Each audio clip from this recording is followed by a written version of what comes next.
लाडकी बहीण योजना तुमची के-वाय-सी झाली का? कशी पाहावी? सोपी पद्धत आपण या व्हिडिओमध्ये पाहणार आहोत.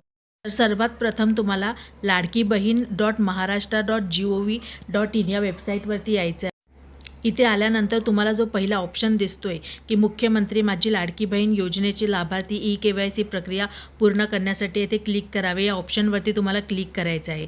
त्यानंतर तुम्हाला लाभार्थी आधार क्रमांक या बॉक्समध्ये तुमचा आधार क्रमांक टाकायचा आहे. त्यानंतर तुम्हाला तिकडे कॅप्चा कोड विचारलेला आहे, तो टाकायचा आहे. तो कॅप्चा कोड टाकून झाला की मी सहमत आहे या बटनावरती तुम्हाला क्लिक करायचं आहे. एकदा का मी सहमत आहे या बटनावरती तुम्ही क्लिक केलं की OTP पाठवा या ऑप्शनवरती तुम्हाला क्लिक करायचं आहे. नंतर तुमच्यासमोर ही वॉर्निंग येऊन जाईल की या आधार क्रमांकाची के-वाय-सी प्रक्रिया पूर्ण झाली आहे. तर अशा पद्धतीने तुम्ही तुमची के-वाय-सी प्रक्रिया झाली आहे की नाही ते चेक करू शकता. जर तुम्हाला हा व्हिडिओ आवडला असेल तर या व्हिडिओला लाईक करा आणि असेच व्हिडिओ पाहण्यासाठी या चॅनलला नक्की सबस्क्राईब करा.